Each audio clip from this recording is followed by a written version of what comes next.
couple of years ago, I made a video talking about, what it would take to remaster MMPR, but I never went into detail on the actual process. So if Hasbro and all the powers that be decided they would want to remaster the first season of MMPR, what would be the process, what would be the benefits out of it beyond the obvious, and what would be the issues they would have to deal with during the restoration? First steps. Now, the biggest thing they would have to do is find the film footage. Now, in most cases, companies, what they do with the film stock after an episode or season's complete is they store it in salt mines. They go to salt mines because that's the most safest place, because it's low humidity, it's underground, so places that deal with earthquakes or other disasters, the film would be saved from that. Film can deteriorate over the many decades it's stored. I don't know if it's going to be stored in the exact same process or it's lost in a vault, somewhere where Saban Brands and / Hasbro keep their archives. But assuming the film footage is found, there's other things that we have to deal with. Fine details. Assuming they find the film footage, they now have to find the editing records. This is the log entry of all of the shots and what they use per episode, and also the tape edits. Usually on the daily tapes they have of the mostly final cut episode, it has all the time codes for where each shot takes place. You really need that information in order to locate all the shots that are on. Because when you shoot a TV show, especially MMPR, so they can easily film 5 episodes during one shoot, and then they would have to figure out where what scene takes place. A thing that would make this easier is also bring back as many people as they can who worked on the production. Whatever they need in order to figure out what was how things were shot, what was done, what was intended, color, things like that. Now, because this series obviously involves Super Sentai footage, this would require the cooperation of Toei. The condition of Ranger is in much better shape than MMPR. Luckily, in Ranger's case, they were still working and finalizing the episodes on film, so they do have an HD master. The DVD sets, even though they're standard definition, they are from the HD sources of the episodes. So there is already an HD source for MMPR to work on. So as long as MMPR finds the film footage for our side, that solves 50% of their problems. Now, one of the biggest hurdles after getting to that point is deciding on whether they remaster the visual effects or upscale them. The visual effects were done on tape, so there's no HD source like I said with Ranger. Everything was done on film, so all the visual effects have an HD source. In case of Zordon, they would have filmed David Fielding with a film camera, and they have the visual effects of his head footage. Same thing with the MMPR Morph. The actors were on a stage and they filmed those elements, but everything around them, all of the stuff has to be recreated. Teleporting, any of the blasters, and modifications they did to the Ranger footage, because some people may not realize certain visual effects were added on top of the Ranger footage. Power blaster formation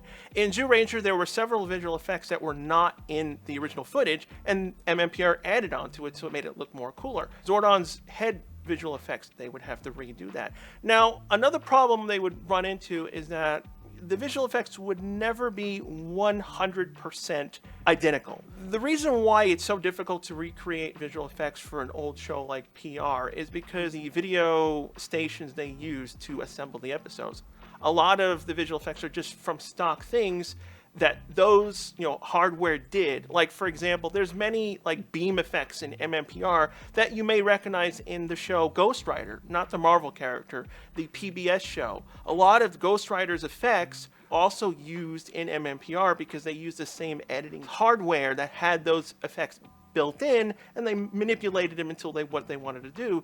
Now, obviously, recreating the visual effects are the best option because, again, everything will be real HD, like, for example, Star Trek Next Generation.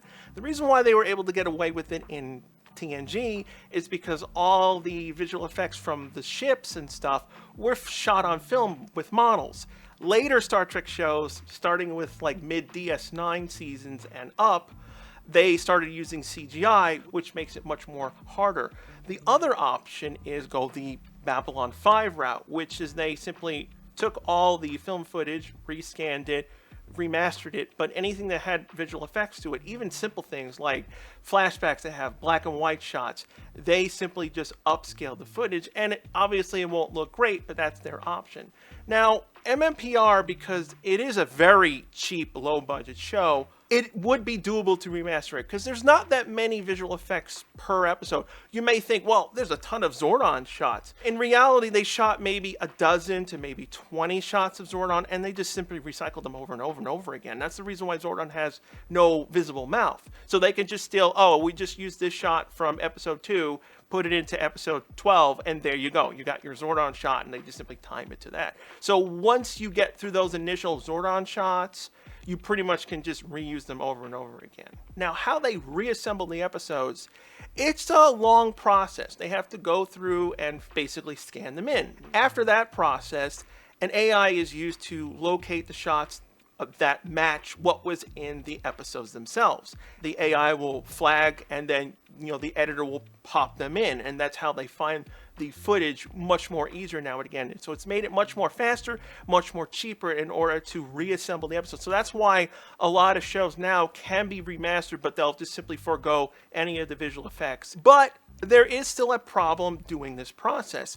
Now, naturally, not every shot will be found. I think so far every show that has to have a remaster done, they've never 100% found every shot of film footage. Maybe one particular episode was filmed in an odd way, like, I don't know, they forgot a shot and they had to pick it up like 20 episodes later, and it was on this small little reel, and it could have just been put in a box, in the wrong box, and they never find it. The biggest and probably most difficult thing they would have to do when it comes to specifically MMPR is the Zyuranger 1.5 and 2.0 footage. When MMPR was being initially filmed for season 1, they did ask Toei to film additional stuff. So they had brought back Machika Soga and the actress who played Leimi in Zyuranger. So that footage was not a part of MMPR, and that footage would have been filmed during Dairanger. So most likely that film footage would be archived away in Dairangers. We don't know the condition of those parts of the footage. They could have been not really important because, again, it was for us.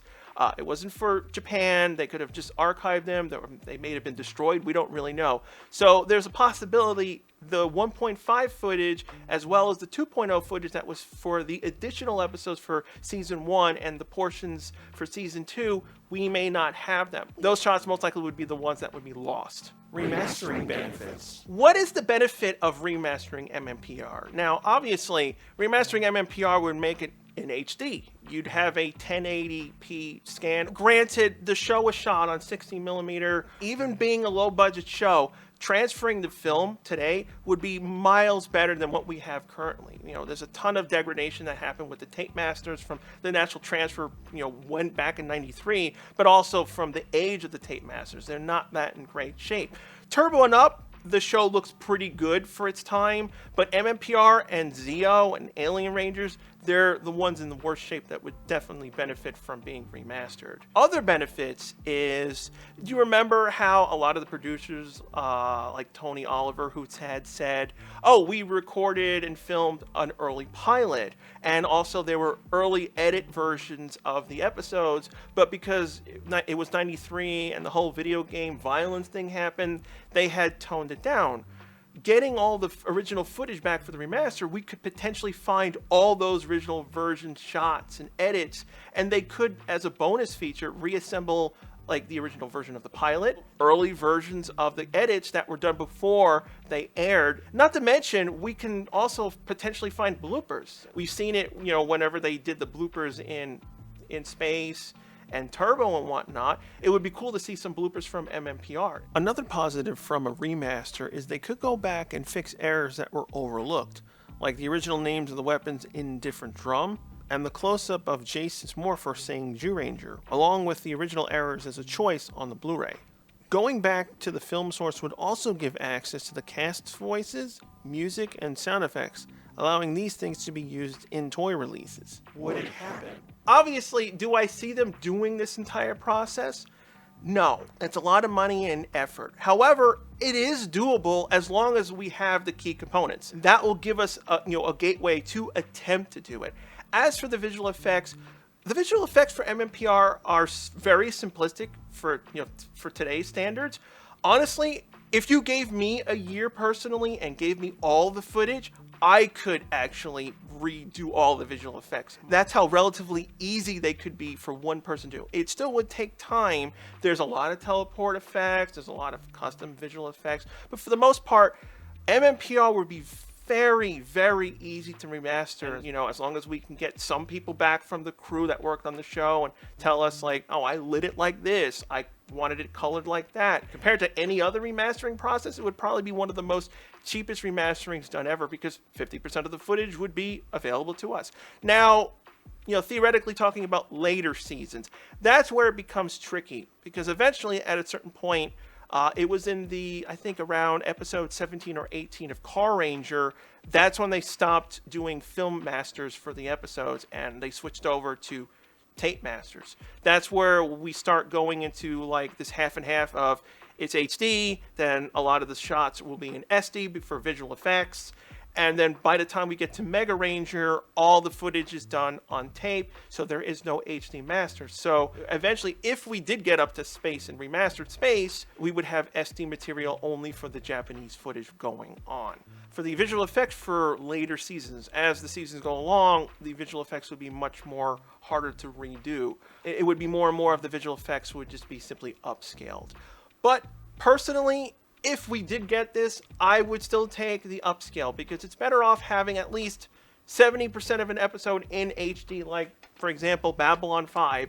It's in much better shape than compared to, you know, what it was on tape. Babylon 5 looked very, very poor when you saw the original versions. You know, it would be a really cool thing for them to do, at least at minimum for MMPR Season 1. I personally think that would be the only one that would sell versus any other season. I think the first season definitely deserves it. It's just the thing of the companies willingly to want to do it, and also, even if they do and happily want to go ahead, will we find those archives? Because again, Power Rangers has changed hands so many times, so we don't know the condition of the film masters. This is what it would take. It would not be the most complicated thing in the world, but it would be a fair effort on Hasbro's side to do this. Working with multiple companies also makes it much more difficult to get things done. But is it doable? Yes.